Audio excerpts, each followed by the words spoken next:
company where the money is being invested must be halal, not alcohol company or interest-based companies, etc. You have to avoid them, because if you invest in them, and then the profit is also haram.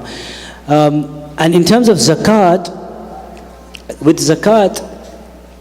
because with zakat you have to have ownership and you have to also have possession. Now some scholars, they looked, you have ownership, you don't have possession, you can't take the money out. Therefore some said scholars that you don't have to pay zakat. But then the issue is that when you do get it, you have to backdate it.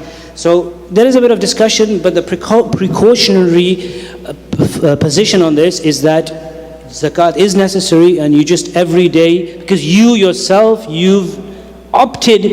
It's like if I have money and I give it to you, and I say, okay, I use too much money, I'm too greedy, like I just spend it too much.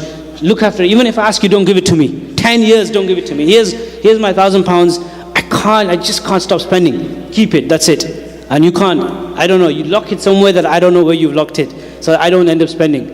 I have to pay zakat on that, because my own will, I said I can't have control over it, but I chose not to have control over it. So I could have got that money, but I chose not to have control over it, and I put it away, and long-term investment, etc. So therefore zakat will be necessary every year. And then when you do get the lump sum, there's no backdating as well. Okay? So this is with general rules with pension and retirement plans. Is it allowed to pay income tax by the money earned through interest from your deposits? Look, interest money, this is a good question. Interest money is unlawful money. If you've earned interest, look, there's two things of interest. One is giving interest, one is taking. Both are haram. But there's a difference between the two. When you pay interest, there's paying interest is haram, taking interest is haram. But the difference is in the paying, what you get, that's not haram. Look, I took a loan from you, for example, on interest. You gave me £100 loan, and I gave you 150. Now the 50 I paid extra to you, that's haram. But the 100 you gave me, that's halal. If I eat with that, that's halal. So if you buy a house on mortgage, somebody made tawbah, they've got a house on mortgage, they've paid it off. Your house is halal now. There's no haram in the house.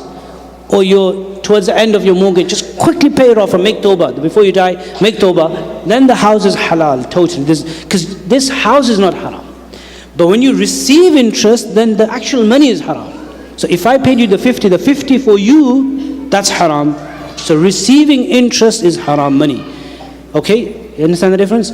So now if somebody got interest money, then what do you do with haram money? The normal ruling of haram money is that we give it away. If it's through like stealing, something like that, then you need to give it back to the person where you got it from. But if it's not something like that you can give it back, then what you do is that money, the way to get rid of unlawful haram money is to give it away to the extremely poor and destitute people without telling them that this is interest money, and without the intention of reward. This is not sadaqah, this is I'm just getting rid of it. That's the main. There's another place as well where you can disperse of this money. Use it in, many scholars have allowed this, into using it in public welfare projects, not in noble causes. Don't build masjids with that. You can't give, because masjid is a house of Allah. Just like bridges or some public welfare projects, or like some orphanage or something like that, inshallah, it should be okay. That's also not a problem. It doesn't have to only be poor. Some scholars said it has to only be poor, but there is equally, it's a valid opinion that general, as long as it's not noble things like masajid, you can use that money for that. But you can't derive benefit, personal benefit from it. I need to pay someone something. You can't derive personal benefit, even if the someone, like someone saying income tax is, you can't derive benefit from it. You're paying your tax, even if you think the tax is wrong. But we always complain about tax, but then we take the facilities and whatever. I know people have different issues with tax, but a Muslim, living in the country, we should be paying tax. But I'm not going into too much detail of that. It's a debatable issue. But we don't break the law, inshallah. Shouldn't be breaking the law. If you can avoid avoidance without breaking the law, fine, no problem. So you can't really take interest to pay. You can't derive personal benefit. There's only one exception. If someone's received interest from the same place, what is the famous bank here? Give me a name of same. You do have the same HSBC. Let's say HSBC. You've got two accounts. From one account you've got interest coming, and you've got also mortgage to pay to HSBC. That is allowed. You just take it and give it back them the money. If they're giving you interest and then they're charging you in another place, then you just do that and you can give it if it's the same place. But other than that, you can't derive benefit from it, like personal benefit from interest money. Is someone who wants to pursue dentistry in USA, what is the best resource one can borrow money without paying interest? Again, it's not just dentistry. We have a big problem, student loans in the UK, massive problem. Students now, because now they're charging a lot and it's a big issue. We actually had Muslim organizations, and there's one, we've talked to the government. Can you change some laws to make it easy for Muslim students? We have a Sharia board of scholars and we looked at different things. I was part of it. And then we actually talked to the government. The government initially agreed as well to change laws just for Muslim students. But then the model that was being presented, they didn't agree and it fell through. But it's still, people are still working. Allahu Alam, what's going to happen? It's a big issue. It's difficult. It's difficult. I know it's very difficult because you want to study, but then interest, I really don't have an answer. If I just say, look, just do it and do tawbah. What can you do? It's haram. I can't say it's halal. But there is one opinion of some scholars who said that, look, sometimes, when I said, but then you have to be very careful with this opinion. Remember I said haram things only become halal when there's life-threatening, darura, pork, etc. But there's one principle from the Quran and Sunnah, which is when you have extreme level of necessity when you're dying out of hunger, thirst, where all haram things become halal. Then you have a second level where it's hardship. It's not life-threatening, but life is tough. Like right now, you need a house. If you don't have a house, rented house, etc., etc., life is tough. Haram things don't become halal in that situation. Yeah, like Ramadan, fasting, 9 o'clock. Do you guys do iftar at 9? That's what you call, not life-threatening, but it's tough. That doesn't mean fasting now you do iftar at 5 o'clock because it's tough. You have to do iftar because it's not life-threatening. Yeah, if someone's fasting at 7 o'clock, if they don't eat or drink, they might die, then you break your fast. So Hajj doesn't relax rules because even waking up for Fajr is hardship and fasting, But there's one principle which is if it's a general hardship, not the necessity life-threatening, but general hardship like the whole of the Muslim community, it's a collective, it's not life-threatening for each individual, but everybody's got this lower level. So the principle is that if everybody has a lower level, collectively it becomes like the extreme. And this is one of those situations where all the Muslims need education. They all need education. We need Muslims to be doctors and pharmacists and things like that. And therefore, like if some of you know Arabic, the qaida is al-hajatul amma tunazzalu manzilat al-darura. General haja goes to the level of necessity. Some scholars based on that said that if you just say it's haram for all the Muslims to study anything, you will have no Muslim doctors, no Muslim dentists, no Muslims, nothing, then it's going to harm the whole Muslim community. And based on that, some of them, I'm not saying this is totally, I'm agreeing on it, I don't know, but some of them, reliable scholars have allowed it. Somebody wants to follow that, they can follow that opinion as well, inshallah. Working for bank, no, dealing with interest is not permissible. So I've got some answers on my website. The hadith of Sahih al-Bukhari, لَعَنَ اللَّهُ آكِلَ الرِّبَى وَمُوكِلَهُ وَكَاتِبَهُ وَشَاهِدَيْهِ وَقَالَهُمْ سَوَاء. Allah's curse is on the giver of interest, the taker of interest, the witness to interest, the scribe.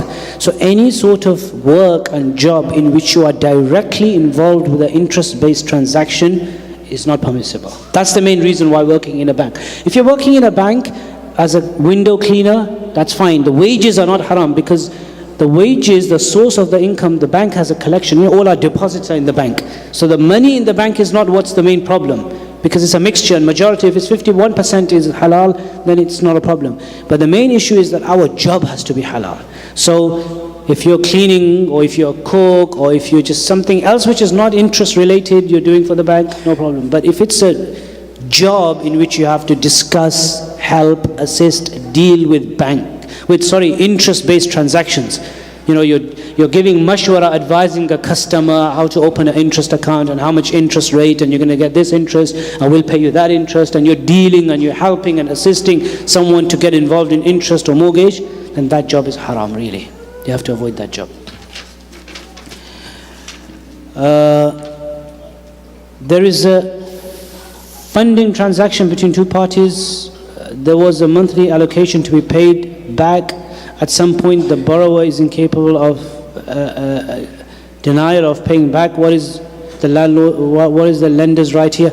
Again, I had a similar case 2 months ago, and this is what I said in my talk. There is a funding. What does this say? This is funding, lending. Lending. Yeah, like I said, lending transaction. If it's a lending transaction, is your money guaranteed or not? If you know the cake, you have your cake and eat it at the same time. A lot of Muslims do this deal. In England, in my city, some Muslims were doing this, and then I told them, I said, this is not Islamically allowed. They were going to all the different Muslims, give us 10,000, 10,000, 10,000, 10,000, 10,000. We guarantee you, your 10,000, you'll definitely get it.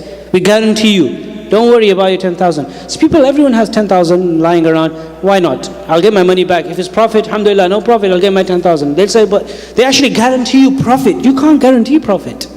That's not investment. The moment you guarantee forget profit, you can't even guarantee your 10,000. The moment you tell a lending person your 10,000 capital is guaranteed, then that becomes a loan. The definition of loan is your money is guaranteed. This is the definition. Loan, if you ask, what is the definition of a loan?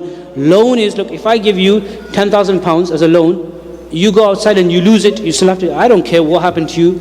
A robber, a thief came and robbed you.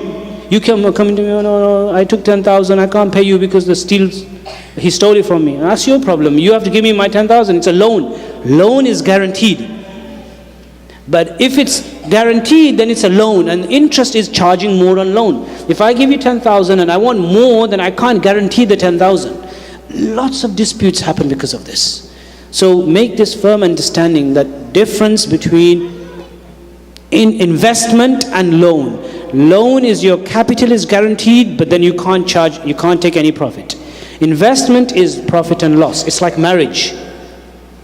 It's like marriage. Inna ma'al usri yusra. Difference between, exactly, zina and nikah. Zina is just whatever, no responsibility. Nikah is you enjoy the company of your spouse, but then also she'll swear and nag at you. She shouldn't. But you have to provide, and you know how it is. In marriage, there's a difference. Likewise, interest is whatever, just I want my money, I'll get my money. Investment is profit or loss. I might lose some, I might make some. And that's what business is, and that's what's halal. So therefore this lending arrangement, if you've done it on that basis, then the whole arrangement was haram, wrong. You just give the money back and then just start from scratch. There was a monthly allocation to be paid back. If the money was guaranteed to be paid back, then that's loan, and then no profit can be taken on it. And that's what I said to this brother who came to me. He gave somebody 10,000 pounds, and he said every month he's giving me, but now he's not giving me, and he's giving me 6,000. And I said, just say, give me my 10,000 back, and then don't take anything extra now. And just make sure next time you make a transaction which is in accordance with Sharia. Do you know any financial institution which has been approved by ulama and we can take money for loan to buy house? Again, like I said, I don't know. I can't really recommend anybody. What suggestions do you... I'm giving you impartial advice. I don't work for any company or anything like that. That's why a lot of times when people come, they have I'm not saying they're bad, but they have an agenda as well. Everyone wants to make... This is just impartial advice. I have no company, nothing. I don't work with any banks or nothing. This is just Islamic advice. It's up to you what you want to do. What suggestions you can give to those who unfortunately got loan from regular bank? I told you, if you've got a mortgage, if you can switch straight away and just come out from it, alhamdulillah. If you can't, then just quickly pay off. Don't do no holidays and eat less. Maybe eat one meal a day. Save. Just save and just quickly pay it off. And make tawbah and istighfar to Allah. Allah will forgive the sin, and then inshallah your house is halal, and make tawbah. That's the only thing you can do. Again, guidance, etc. As I said, I don't know. I don't really know. I've been asked I go to Canada, Toronto a lot. I was telling the brothers here, in the last 7-8 years, I've been 15 times to Toronto for different programs and different conferences and different things. I was there last year, I was in November there, and these people came and they said, can you look at our, we want to approve, etc. I just said I don't have time and I just didn't want to get involved. So, but there's lots of people offering a lot of different things. Insurances are all impermissible. All insurances are impermissible. Unless if you're forced by law, then that's an exception. But insurances are not permitted in Islam. Any insurance. Insurance is a combination of gambling and interest and sometimes chancing.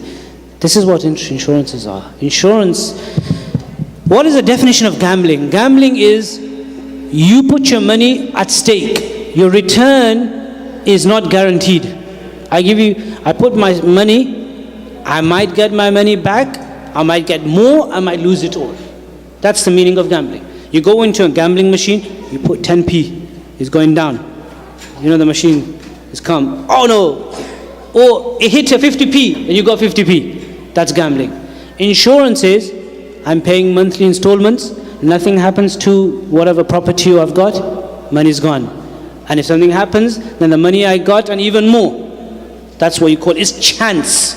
And this is what interest is, this is what gambling is. So therefore, scholars have all unanimously agreed over the years and decades that all prevalent forms of insurances are not permissible.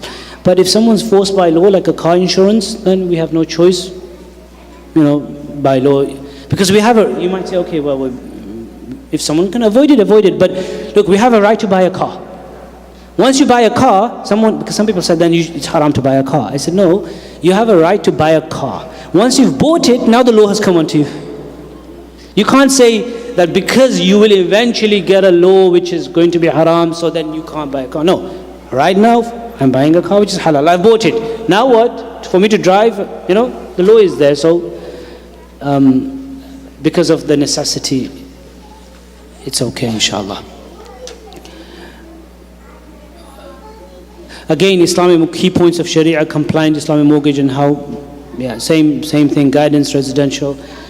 People are asking, are we allowed to sell products to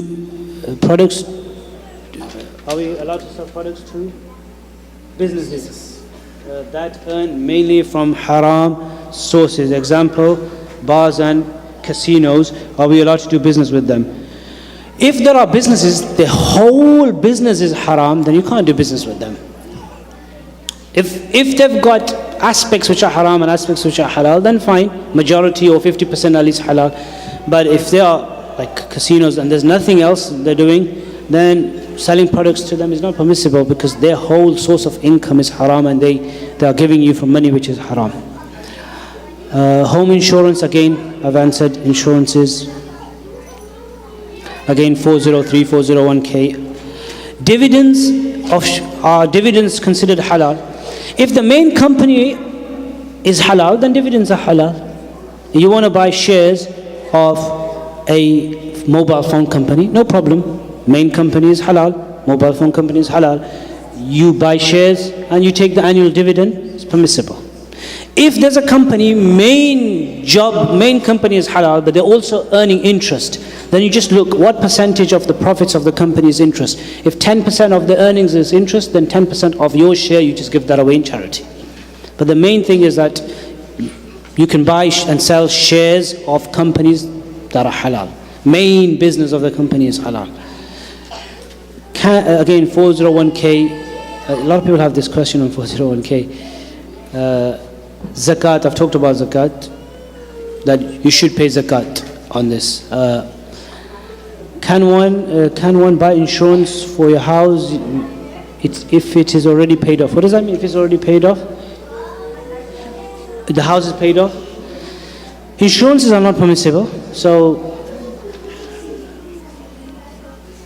see, the whole capitalistic, again, mentality is all about, what's going to happen when you're 99, what's going to happen when you're 92. People lived before as well without insurances. You can live a life without it.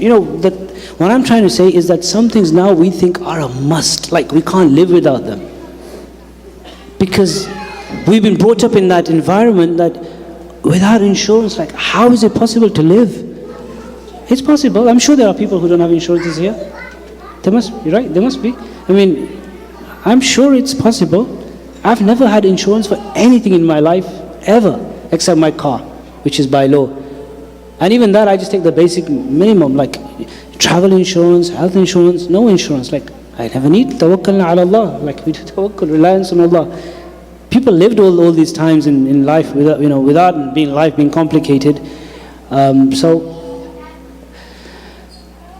a truck driver. I carry dry goods, and I am unaware of the product. How do I know if it's good, and how do I know if they are not good and they don't label? If you're just delivering for somebody else, then that's not your job, responsibility. If you're just a truck driver, what's in the box? Who cares? Don't even ask. You don't need to ask. Is it hashish in there? What is it? Don't ask. Your job is to transport. You don't need to know. The business is by this person, that your job is to just drive the truck, nothing to do with you. The seller has a responsibility of goods or whatever between them. It's nothing to do with you. You just do your job and it's halal for you, not a problem. Sometimes some things it's better not to know. Don't ask questions. When you know certain things, they become unlawful, or at least makruh. You don't need to ask. Someone comes to buy a knife, tell me, are you going to stab somebody, or you want to cut an apple? Why ask? Yeah, I'm going to stab somebody. Then it won't be permissible for you to sell. Just buy a knife, just think it's cutting a fruit. So you don't need to ask, and there's no responsibility on us to ask. If I'm a technology analyst in a bank and I'm working on a technology side, assuming I'm not directly involved in interest, am I allowed to work in there? And like I said, the source of the bank wages, that's not a problem. Your job has to be halal. Technology side should be okay unless you're designing something specifically for interest. So if you're designing a program which has got you're typing in and you're putting the product like interest and all of that, then it won't be permissible. But if you're designing a program for the bank, a computer program or some program for them, which then they have to use it in an interest way, then that's okay, not a problem. As long as you don't, that goes with the same, like you're selling a property. Now you're selling a property, someone comes to buy a property, they want to rent. You don't know what they're going to do in there. Yeah, they want to open a shop. Don't ask. I'm saying again, don't ask. Are you selling alcohol? Are you going to do this? You give houses on rent. Are you going to do zina in my house? Don't ask. Are you married? Don't ask. That's it. You don't need to ask. It's halal. But if you are specifically designing the property for them to carry out haram, like you've got a property, you're giving a property or a function room for people, for marriages, wedding ceremonies, and you've designed it in a way that this is a bar, and this is alcohol will be here, and this is the dance floor, and you're already designing it, then that's when it becomes haram. But if you don't do that, then they come and use it in a haram way, then that's not your responsibility, and you don't need to ask. So likewise here, if you don't design something in a way which is haram, it has a halal use to it and a haram use to it, and you don't know and you've not asked and they use it in a haram way, then the responsibility is not on you. Assalamu alaikum wa alaikum salam. You mentioned having a passion for what you study or you work. What about one who studied a certain discipline of engineering but has no interest in it although he works in the field? It's halal. I didn't say it in a haram way. If you don't have passion, fine, but it's up to you. It's not haram. It's just like it's good to work or something that you have passion and you can help. So if you ended up there, what can you do? Then you'll just be miserable every day going to work. This is 401k again. Is trading options and hedge fund halal? I've got some articles on this. You have to be very careful with these. Sometimes some of these hedge funds, etc., where you don't have ownership. And it's just like, you see, especially in the stock market, there's no real ownership. Sometimes there's no commodity. If you go in Wall Street, end of days trading 5 p.m., they start in the morning, there's 100 transactions per minute. Like it's just all numbers, computer. You're pretending that there's a bag of potatoes, but there's no bag of potatoes you're buying or selling. Nobody. It's just leveling of differences and it's just numbers, etc. This is all, you're selling something before you own it. One of the basic rules, you have to own it and then you have to physically sell something. You have to take possession of it. So because of this, a lot of these things are very, very dodgy. Each thing's, you have to see. I've got an article on my website, the brother mentioned, darulifta.com. Got lots of articles on there, so I just have to see, inshallah. You just said that retirement plan is fine if you know where the money is being invested. How about if someone's father took a retirement plan and died and now it has been 30 years, so you have no channel to know where the money is being used? I'm sure you can find out. Where the money is being used, definitely I think that you can find out where your money is being invested. You can find out. I'm sure you can find out. I don't think they can say that you don't know where your money is being invested. Even if someone's father invested it, you have a right to find out where the money is being invested, and you also have a right to tell them and dictate where the money is being invested, as far as I know. The company is closed, but still the window gets, but still his widow gets the monthly checks. I know it was an old age plan and the person who died used to cut a part of his salary. Yeah.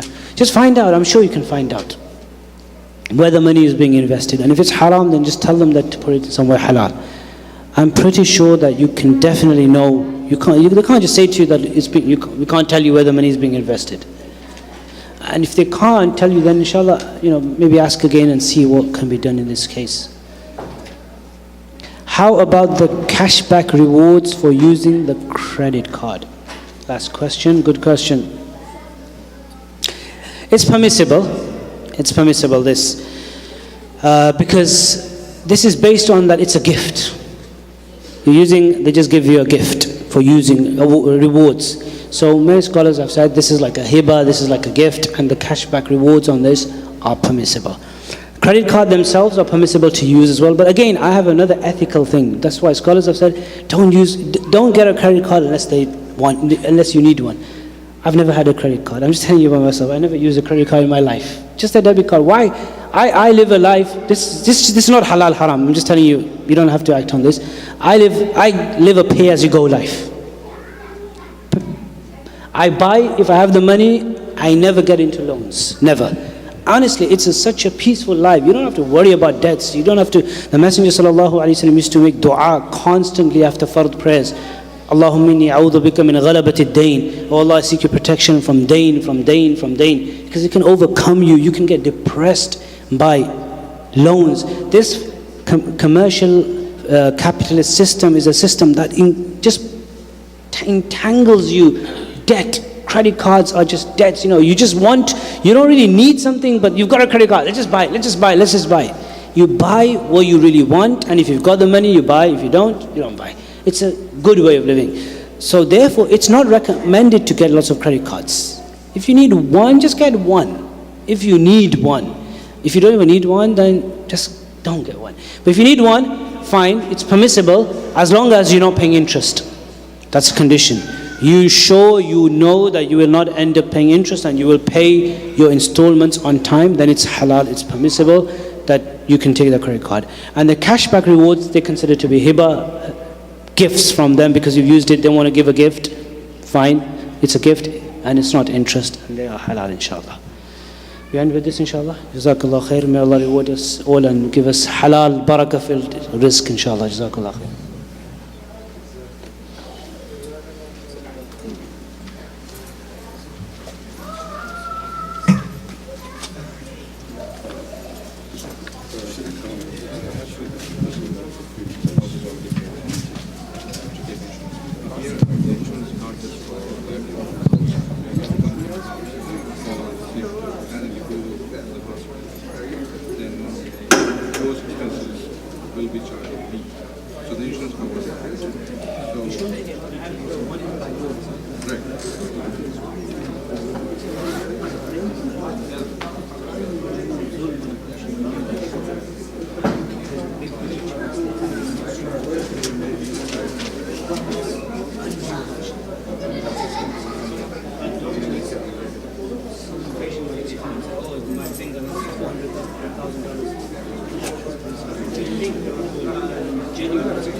If you intend not to pay interest, then they say it is okay as long as you say it.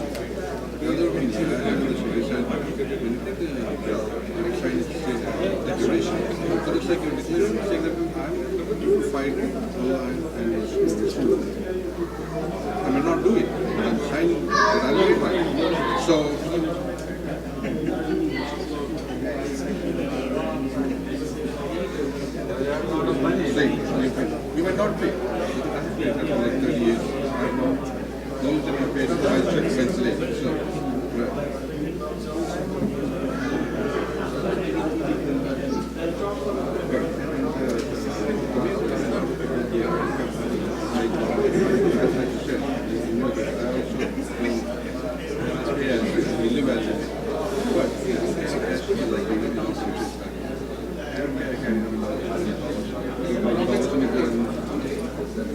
But I mean, I charge it for whatever